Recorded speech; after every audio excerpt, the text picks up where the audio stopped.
আসসালামু আলাইকুম সম্মানিত ভিউয়ার্স, আজকের ভিডিওটি তাদের জন্য যারা এমএস ওয়ার্ডে টেবিলের মধ্যে এই যে টেক্সট ডিরেকশন আমি এভাবে যে লিখেছি এইভাবে লিখতে যাদের সমস্যা হয় তাদের জন্য। যারা এই সম্পর্কে জানেন ওয়েলকাম, আর যারা জানেন না আপনারা মনোযোগ দিয়ে ভিডিওটি দেখবেন, তাহলে টেক্সটকে আপনারা যে কোনো দিকে ঘোরাতে পারবেন। তো তার আগে আমার প্রত্যেকটা এমএস ওয়ার্ড ভিডিওতে বোনাস হিসাবে থাকবে। তো এই যে দেখেন কার্যক্রমটা এটা উপরে আছে, যদি আমরা এন্টার বাটনে ক্লিক করি তাহলে নিচে নেমে যাবে। নিচে নামছে বাট উপরে কম নিচে বেশি, মাঝামাঝি হয়নি। তো যদি আমরা আরেকটা এন্টার বাটনে চাপি তাহলে দেখা যায় বেশি নিচে নেমে গেছে, এখন উপরে বেশি নিচে কম, ঠিক মাঝখানে এটা আসছে না।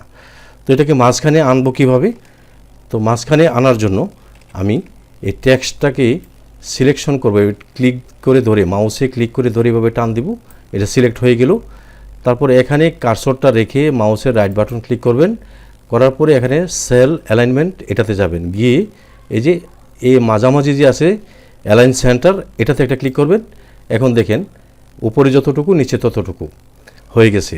তো এইভাবে আপনারা টেক্সটগুলোকে রোয়ের মাঝখানে নিয়ে আসবেন।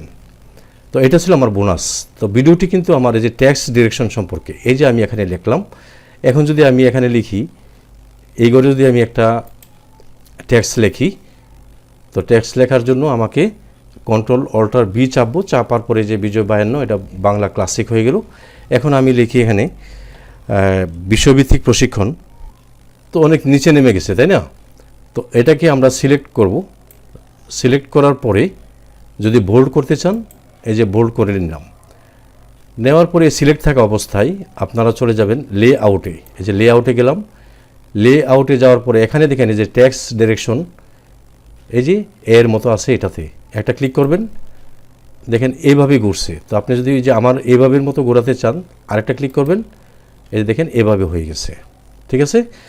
তো এইভাবে যে হয়েছে, তো দেখেন এখন এই যে এটা এখান থেকে এটা নিচে নেমে গেছে, আর এটা কাছে এই লাইনের কাছে চলে আসছে।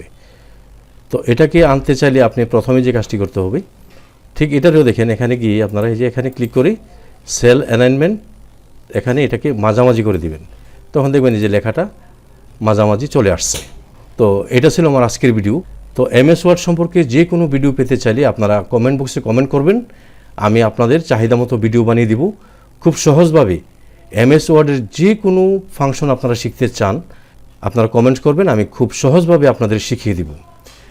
তো শিখতে হলে অবশ্যই এই চ্যানেলটি আপনাদেরকে সাবস্ক্রাইব করে রাখতে হবে, কারণ আমি যখন নতুন নতুন ভিডিও দিব যদি সাবস্ক্রাইব না করেন তাহলে আপনারা পাবেন না। আর সাবস্ক্রাইব করে রাখলে আমি যখন ভিডিও দিব তখন নতুন নতুন ভিডিওগুলো আপনাদের কাছে পৌঁছে যাবে।